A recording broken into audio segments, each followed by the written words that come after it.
And we're back with Transform Your Relationships Live. I'm Laura Rubinstein here with the awesome and fabulous Dr. Rhoberta Shaler. Hi, Rhoberta. Hi, Laura. And we've been missing in action with Thanksgiving holidays and all kinds of things. So we're delighted to be back and continuing with what we started in our last broadcast. We talked about creating connection. Now we want to move that forward into how do you create and turn connection into collaboration if that's what you want.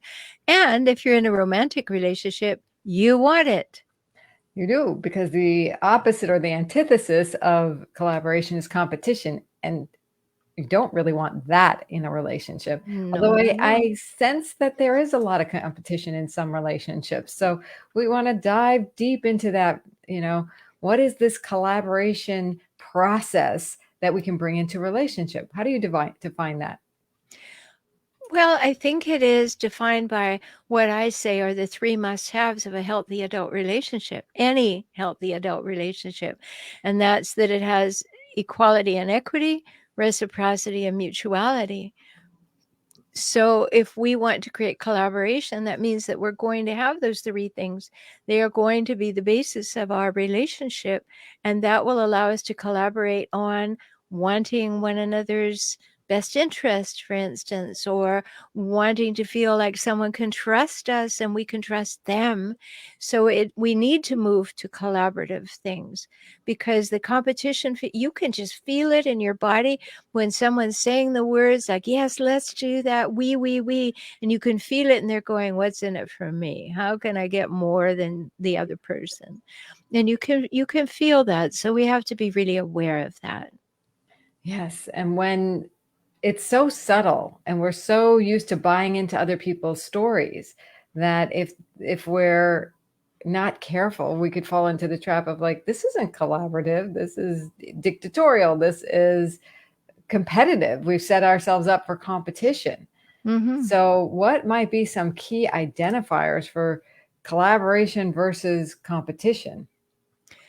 Well, first of all, the obvious, I guess, is that people say they'll do something and they don't. So they put something ahead of it and they say, well, I got busy. Okay, so that just tells me that our agreement had a lower place in your priority list than what you wanted to do. So that's not collaborative. Now, of course, I mean, things do go sideways occasionally, but if you work with somebody who shows you that it's not the priority that it sounded like, take that on board. Realize that, maybe this isn't as collaborative as I thought. Maybe a person has an underlying competitive agenda that they may not even realize because they have tendencies to narcissistic behaviors. So they're always thinking, what's in it for me? Not consciously, that's just their basic operating principle. So, I've worked with people who sound lovely and collaborative and patient and overgiving even, and you can feel underneath like, no, I'll buy that domain, I'll do that, I'll do this, I'll do that. And they think you don't notice that they are trying to own the process. And you do notice if you're aware, and then we're not in a collaborative spirit. They're endeavoring to own what you're doing. So you can see things like that as well. Yeah. And when they're in that, me state, but it seems like they're taking care of the whole process, there is that competitive edge. There is that feeling like, why are they so eager? Why, I don't feel like I got a word in edgewise, or, Mhm. um, there's things you can do to check in. I mean, I think sometimes there's people who really want to overgive too. So there's this, it's not necessarily going to be someone in it for themselves, but it isn't not necessarily collaborative. How can we foster more collaboration? Well, I think we have conversation about it. We communicate about it. Bring it out in the open. Simply say, you know, uh, how can we make this the most collaborative thing possible? Or, I think we should we could make a list of the things that each are going to do and make sure that they're equal. Things that encourage the premises of collaboration, like equality, reciprocity, and mutuality, and then converse about it. Because what many people do who don't feel confident in their communication skills, they'll not speak up in the relationship they're troubled by, but then they'll go and they say, oh, you'll never guess what this person's doing. And they don't handle what's actually going on with the person. And so we can get into those kind of places, which are really not emotionally mature places. So being able to just initiate a conversation, let's make sure that this is an equal endeavor. I don't want either of us to feel overburdened or take on too much, right? And just globalize the process like that rather than saying, I think you are trying to own this project, because that Yeah. will not work. And I think you hit on something that can be useful, which is documentation. So you said make a list. If there's any resistance to that process, then that could be a red flag. I think collaboration works best when we're all on the same plane.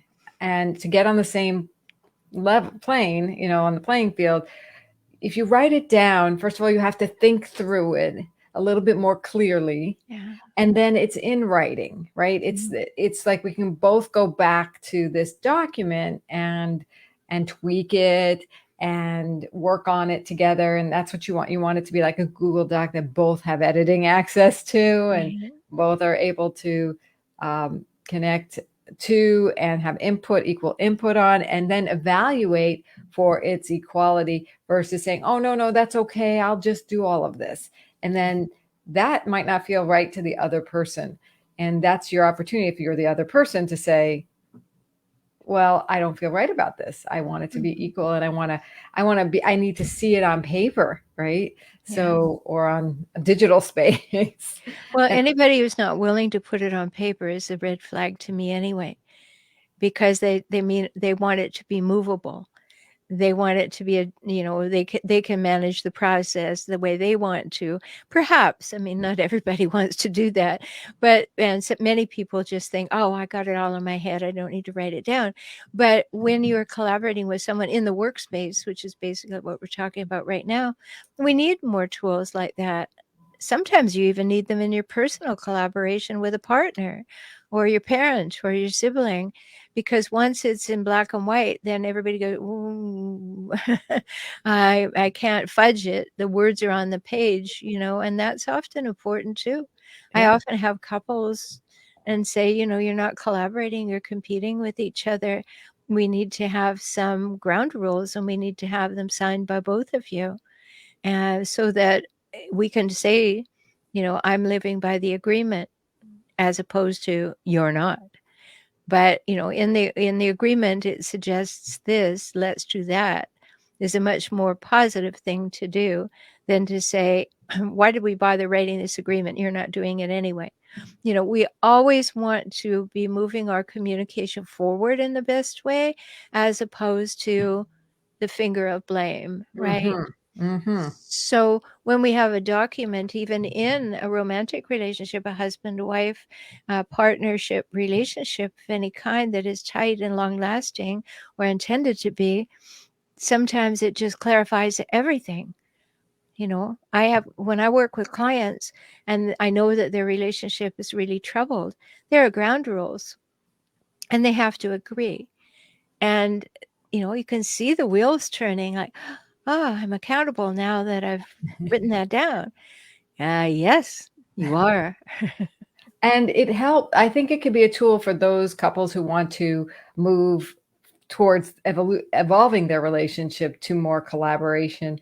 It's a tool that will help foster that, because we have the habit of not being that. So this can foster. I just started inviting my husband by calendar invites to things, because this way I know it's been communicated and it's somewhere he can reference, and I don't have to worry about, did I communicate it 6 times so he does remember it. It's like, okay, it's there. I might remind a couple of times, but now it's a tool that I I think we'll get used to using. It's brand new, so I don't know how it's going to work, but it's just another thing that just promotes the spirit of collaboration. It's like, hey, are we on the same page here? We have this calendar, and we're going to start sharing calendars more so we can know what the other is doing, so we know when the other has free time, that kind of thing.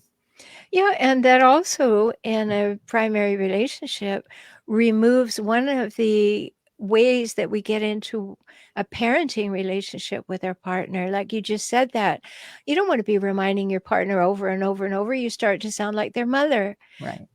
So if you have a trust factor that says, okay, we make an agreement, we're going to use this software and we're going to sync our calendars, and then I don't have to remind you and you don't have to remind me.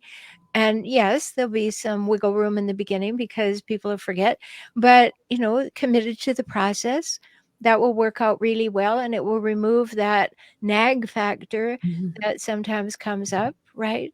Good idea. Great idea. And you've mentioned the word agreement a lot. And I think that's important to highlight because too many people make assumptions versus agreements.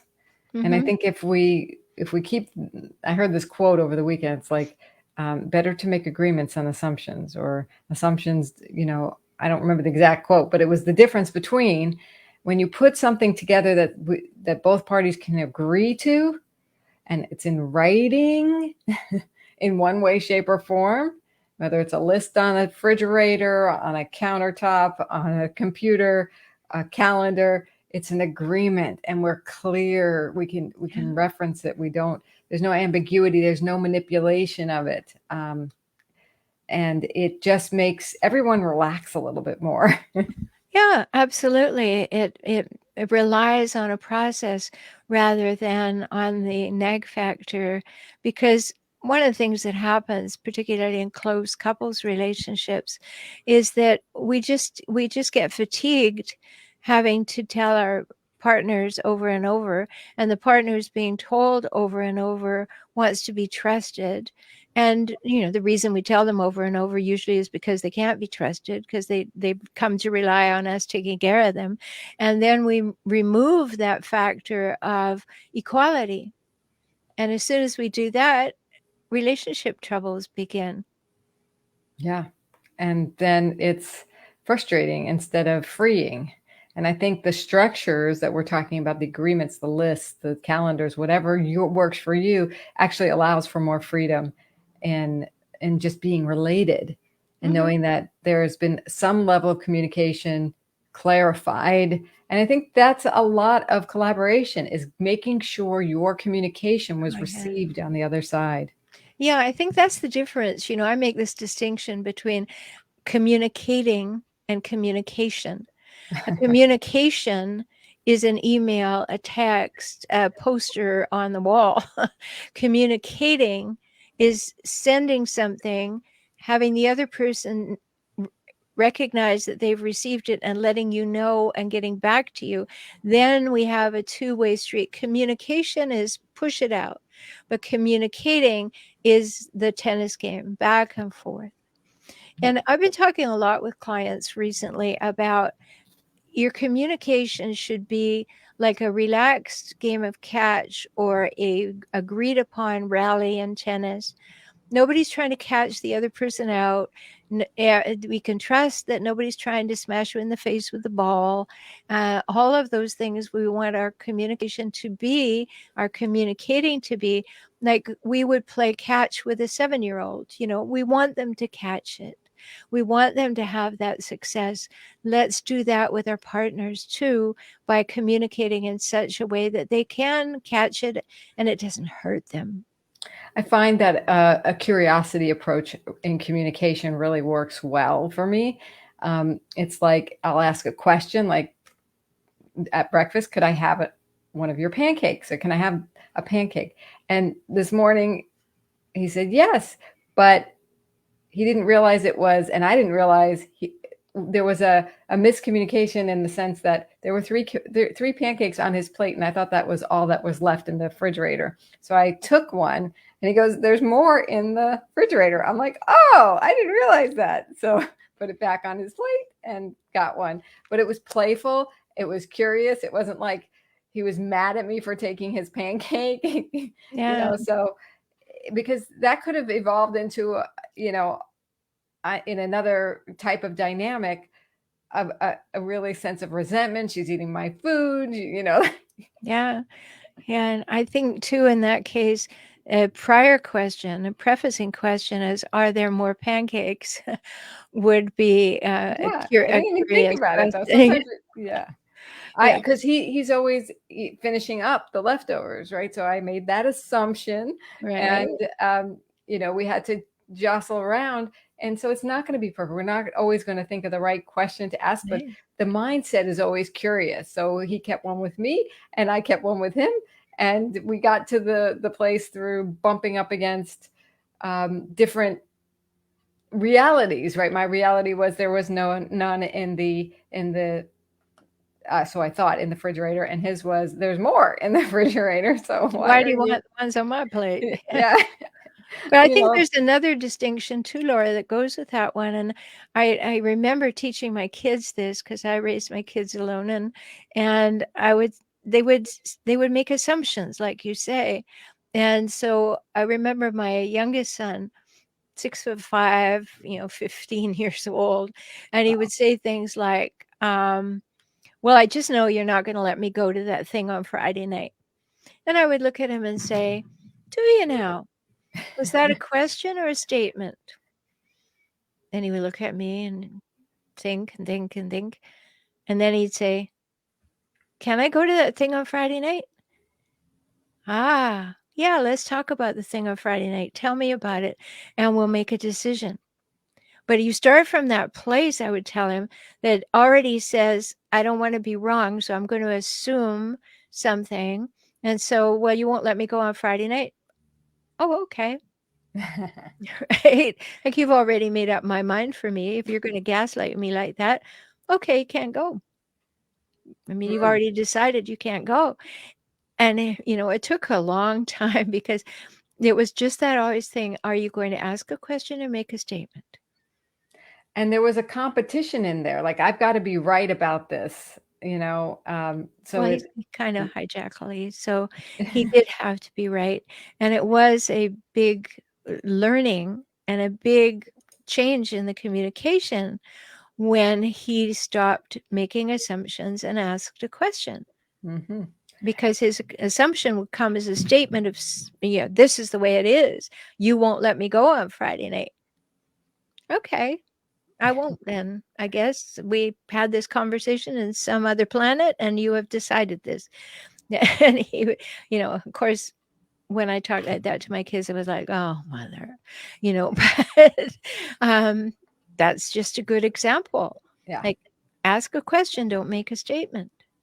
Yeah, and it seems like there's so much invested sometimes in people wanting to be right. And that fosters that competition. Like I'm right, you're wrong, right? There's this dichotomy thing. And a mentor of mine said years and years ago to me, you can be right or you can be in relationship. Mhm. So, That's right. asking that question and not assuming gets us back into collaboration, gets us back into relationship. It doesn't divide us, it brings us together. And I think that's the whole point of like, let's create that connection so we can collaborate. Yeah, absolutely. And, we've also heard the question, would you rather be right or happy? And, if you are in a relationship where you have to be right all the time, which hijackals have to be right all the time, you are going to have this constant difference of opinion, this constant lack of equality. And there's a wonderful Michael Byers song that I don't know. He wrote it 25 years ago. But in it, he's talking about couples and assumptions and things. And he says, so we're still going to argue over whose truth is a little more true. And I think that's just such a fabulous insight because that's what happens. We're bargaining for position. We're looking to raise our profile in the conversation. And so we want to be right. Or we're not listening to the other person because we're so fixated in getting what we want. And so there isn't collaboration because now there isn't that relaxed game of catch or a volley or rally, and whether you're playing tennis or you're playing volleyball and you're just trying to practice doing things, that you're not trying to catch anybody out with it. You're not trying to hurt. You're not trying to make that one-up move. Aren't I clever? I can smash this into the front of your court and you're playing tennis. Well, we lost all the momentum. We lost all the relaxation. We switched from collaboration to competition. And we've all had that happen in conversations. And it's a big red flag, my favorite prop. But these red flags, when people show us who they are, believe it, um, Maya Angelou was right. We need to do that. Yeah. And so many times we don't want to. We make excuses and we don't get curious, as you were saying, Laura, to say, oh, do I have this right? Is this what you just said? And hold it up to show them that you were listening. And then you can equalize the conversation, or at least attempt to. Hmm. Like you did with your son. Mm, Yeah. yeah, like it's always a possibility that we can equalize the conversation, and maybe even have to insist on equalizing the conversation, and notice when it is, like if you're with a hijackal, the conversation will never be equalized. So it's really important to see that.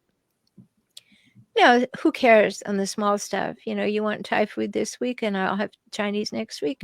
Okay, who cares? But if it's which school we're going to send our child to, or what medical decision are we going to make, we care. So let's learn how to collaborate on those decisions before we get into a crisis situation or we create one. Is it possible to collaborate with a hijackal? No, Okay. they have So no we're talking intention. about people who are willing to be collaborative versus the people who it's always about them. Yeah. When you're with a hijackal, anybody who has passive aggressive, narcissistic, sociopathic, psychopathic, histrionic traits, they don't have to have a diagnosis, but these people are based on hijacking a relationship for their own purposes and interests, and then scavenging it for power, status, and control. So when you hear all those words put together, oh, there's not going to be compromise. There's not going to be collaboration. Compromising with a hijackal is they think they're already in the middle when they make their position. Right. Like I am in the middle and you come to me, right? Yeah. And so we have to notice those things. They don't have collaborative bones in their body, except when they believe they're winning. Like if they Right. can always be on top of the pile, that's great. So if they work with somebody who doesn't care about the credit, just cares about getting the job done well, and they want to take all the credit, sometimes that can work. But if we're in a truly collaborative relationship where we are both the authors of whatever's happening, it won't happen that way. Hmm. No. And if you're in primary relationship with one, it's always one-upmanship. It's always, they're going to either look down their nose at you or say something demeaning. If they're not feeling like they're on the top of the pile, they have to push you down into the mud. No matter how low they are on the pile, they'll still have to push you into the mud in order to meet their need to be right. Right. And these are very important things to see, but you will not have collaboration unless it's, sort of Bernie Madoff, if you like we're collaborating. I'm going to invest all your money. Isn't this wonderful? I'm going to make you millions. Give me your money. That sounds like collaboration. And then they go off and turn into somebody who is only interested in their own well-being, Right. financially in that case, and they have all your money and you think you had trust. Yeah. So it looked collaborative in the beginning, but remember, I say so often to everybody on my podcast and all, ABB, always believe behavior. Always believe the behavior. It speaks volumes. You know, I it's challenging to hear, you know, how do you actually collaborate with a hijackal? And the answer is you don't. And what I heard is you actually need strategies to Yeah. deal with it. So once you recognize it's not the normal rules no longer apply, Yeah. and you do need strategy to protect yourself and to not, be pummeled down so much is what I. Well, you can collaborate with a hijackal, Laura, but it's not going to be 50-50. It'll be a different kind of collaboration. I Yeah, get you may get an 80-20 out of it, and you may get something done. Just don't expect it to be equal. It won't be. it. Right. Now let's talk about fear of collaboration. So a lot of Mm. people are codependent. A lot of people feel like they are afraid to collaborate because it might not work out, or they're lone rangers, so they have to revert to lone rangers. What does that bring up for you? Well, lone rangers are interesting because many of them have an attachment style that is avoidant or dismissive, and so they don't know how to work with others. They Mm, don't find others reliable. They're not going to take the risk. So no, I'd rather do it myself. And you'll find that attachment style is a big issue, but it's basically created in the first 24 months of our life. mm, And so we can be in situations, like a lone ranger would also have this thing, something terrible would happen to them, and people would come and say, "Let me help you." No, I'm fine. I can manage it on my own. I don't need any help. I'm good, because they're so used to, I can't trust anybody. I'm not mm, going to be vulnerable with anybody. I'm not going to let anybody in or rely on anybody because I can't trust them. I learned when I was 4 months old that they're unreliable. They drop me. They don't come when I cry. They're not there. They never smile at me. So now I don't trust people. So I will do it all myself. And then I may even become a martyr, mm. you know or at least use martyr kind of language to say, "No, it's fine. No one ever helps me. I've learned to do it all by myself." I find a lot of people now feel like they put themselves down for not being good at accepting help. No, I'm not good at asking for help. So they kind of turn that Lone Ranger thing into, I'm just not, it's not possible for me. They kind of shut the door on it. Mm. Well, that tells us a lot when somebody says, "I don't need any help." Then we need to get that curiosity we're talking about and saying, "Well, I was thinking that I might be able to do this, this, and this. Would that be helpful?"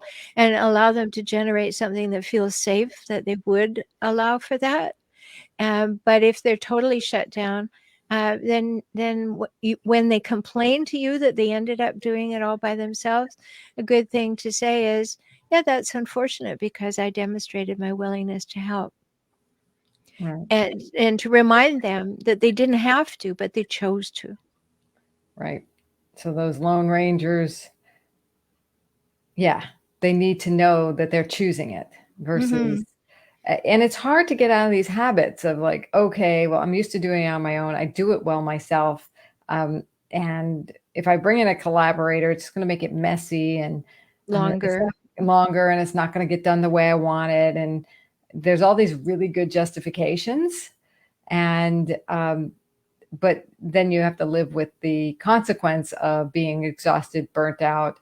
Um, it's so Yeah. there are things to weigh for sure, if you're a lone ranger versus a And collaborator. there's nothing wrong with being a lone ranger. I mean, if you are very competent and, like people ask all the time, "May I write for your website?" No, you may not, because people come there to hear me. Right. That's why they come. They don't want to hear other people. So I don't want to collaborate in that situation. So I could be called a lone ranger, Hmm. But on the other hand, I love to do things with people. Look how long you and I have been doing this. Yeah. And it's great fun, and we learn and we grow, and it deepens our relationship. But I could say, "Well, I'll just do it alone. I could do this alone." Well, it's not as much fun, so why would I? Right. I have a podcast. I do it alone, and that's great. And I like the balance of having a collaborative event. Hmm. And so we just need to maybe open our minds to, where am I allowing collaboration in my life, and could I do a little more? Yeah. I love that question. it's a challenge at the same time, because there are certain places we do collaborate, and then I'm thinking, wow, I'm sure there are more places. So it Yeah. opens up a whole new world. And I know you have a community that you've created, the Emerging Empowered community, that is kind of also a collaborative space. Would you agree in some way? It certainly is, because people are trusting one another with their pain or their questions, and then everybody chimes in. And then in Emerging Empowered, twice a month, you get a group Ask Me Anything call with me for an hour and 15 minutes. So we then talk about it, and we learn about each other. We meet each other. We see each other on the Zoom call. And then we look forward to the next one. Like, how did that turn out for you? What did you implement that we talked about? And that builds community. And when you're isolated by a hijackal, you need that community. Mm. So come on over to joinintoday.com. We have a big deal happening on the next Ask Me Anything call for members.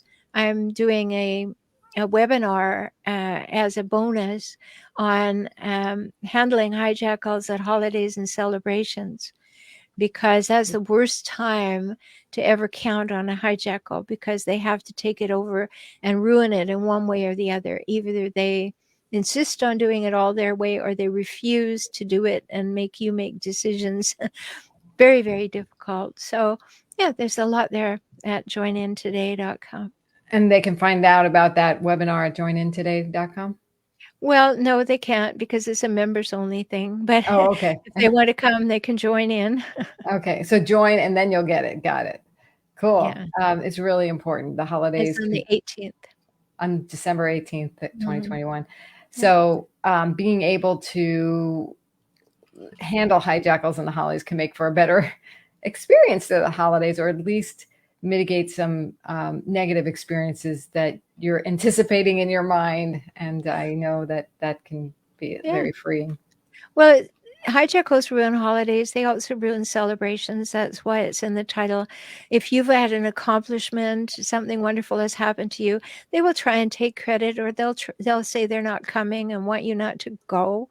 I had a hijackal godfather, and when I got married, my godmother made my dress, did absolutely everything. She was so thrilled. And Mm. on the morning of my wedding, he said, "I don't want you to go, and I'm not going to go either." Right? Like, I that's heard. what hijackals do, right? Yeah. Yeah. So, joinintoday.com is a great place, but if you're looking for a wonderful gift for a woman in your life, they could buy the Feminine Power cards, couldn't they? They can, yes. FemininePowerCards.com is the wisdom cards, the feminine wisdom cards that are available with John Gray's endorsement about that they are like having a relationship coach in your pocket. I just like to have them here. Everybody I hand them to, it's uncanny, Roberta. They start flipping through it and they go, I love this. I love this. I'm like, great. They still work. No, Yeah, but it's they're really comforting source of inspiration and wisdom. And also on one side is a feminine power uh, principle, and on the other side is a practice. And this happens to be a journaling question on that card. So yeah, they're fun. so lots for you. We're glad that you were with us today, and enjoy the conversation. Make sure to join us, on our Facebook page at Transform Your Relationships Live on Facebook. Yes, we'll see you there, and we'll see you next time. Thanks, Roberta. Thanks, Laura.